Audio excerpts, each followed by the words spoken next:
Hi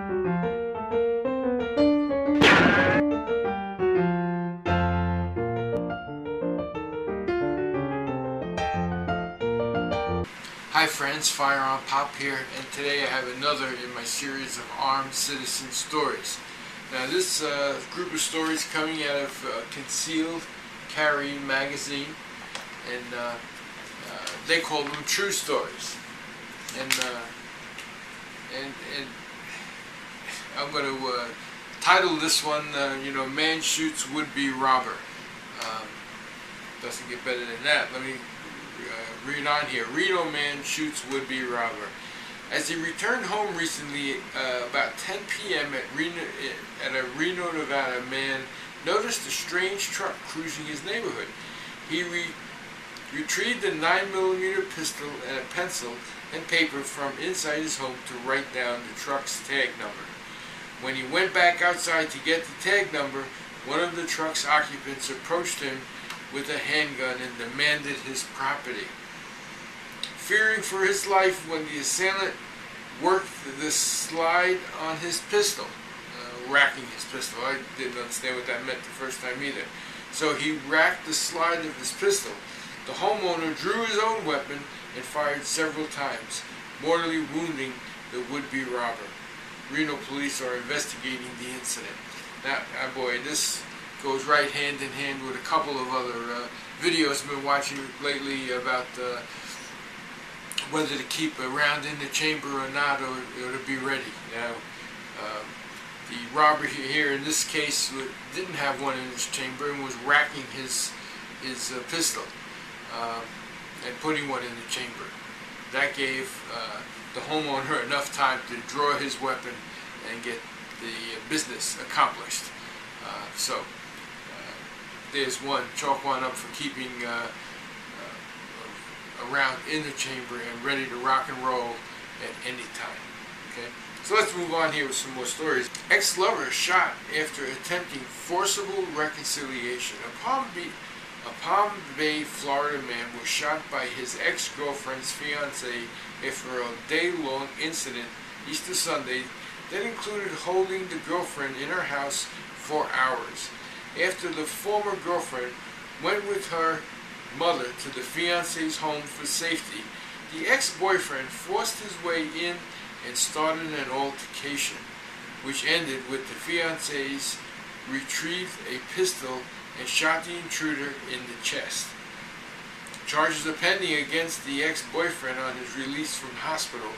Investigating authorities commented that the fiancé did what he needed to do to protect life and property. And that was in Palm Bay, Florida. Now the next is in Omaha. Omaha homeowner shoots copper thief. Wesley Hall owns an apartment building that had copper stolen from it recently. When he checked the building recently about 2 a.m., he found a would-be copper thief in the basement. Hall, who had armed himself with a handgun for the middle of the night property check, told the intruder not to move. When the intruder advanced on him, Hall shot him in the leg. The intruder faces burglary charges on his hospital release. Hall faces charges of possessing an unregistered firearm. I don't agree with that, okay? He should not have an unregistered firearm. Although Douglas County prosecutors say that based on the preliminary information available to them, it appears that the shooting was justified. Nebraska does not have a castle doctrine, but such a law is pending in the legislature. If you don't know what the castle doctrine is, I suggest you really look into it and support it if it does come up in your state. Cleveland, Ohio pet store owner foils armed robber with a CCW pistol. Two ski-masked armed robbers entered Neptune's corner pet store shortly before closing time, demanding money. The store owner tried to comply with the robbers' demands, although he was unnerved by having to stare down the barrel of a handgun held on him by the bad guys. As the robbers were leaving, they turned back toward the store owner, and one robber raised his gun at him.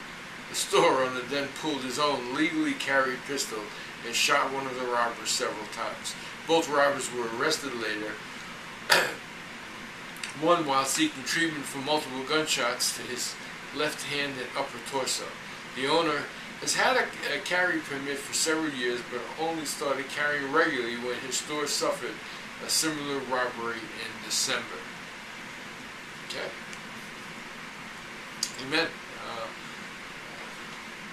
What can I say? Carry your gun. Okay. Lawton, Oklahoma, bar owner shoots unruly patron. A tavern customer managed to offend enough other patrons to be thrown out of the place. On being escorted outside, he pulled a knife and lunged at several employees. The bar staff locked the place and called police and the bar's owner. Meanwhile, the ejected patron left the area, but returned later with a pistol. Seeing a small crowd outside the bar, the ejected customer fired into the group. Fortunately, the bar's owners had his own handgun. He returned fire, killing the attacker. Police are investigating the incident, and prosecutors have not decided whether charges will be filed against the bar owner. I don't understand that unless he wasn't legally to carry it. I mean, someone shooting into a crowd of people, I would think you're legally justified to return fire.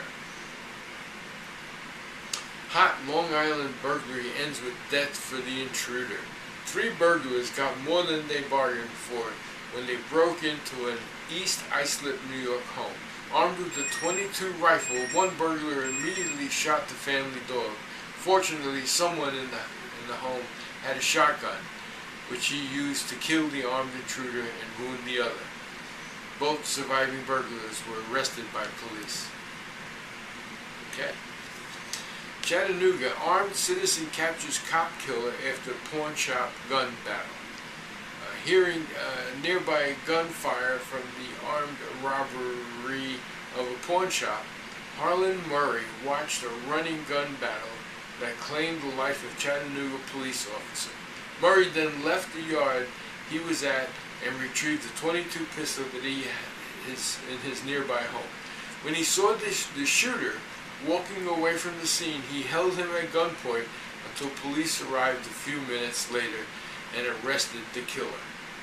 Murray was praised for his efforts by no less than an authority, a man noted ex-cop, lethal force expert, and gun writer Masad Aboud, who suggested to friends on the Chattanooga Police Department that they chip in and buy Murray a larger caliber handgun.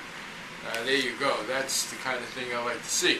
But here you go with the .22 pistol, held the man at bay. Didn't even need to fire it. Just the presence sometimes, I believe, of a pistol does the trick. Yeah, that's one of the reasons in my nightstand I carry my my Smith & Wesson. But if you do notice,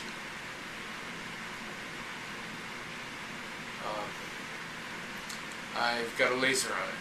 And I think when that's pointing at you or on you,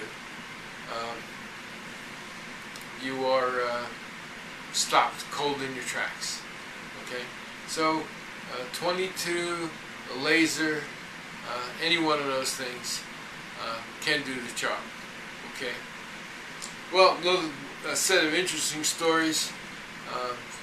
Once again, is you can friend me on Facebook at FirearmPop. You can find me on the web at FirearmPop.com. And as usual, this is FirearmPop. Be safe out there, and God bless. Bye now.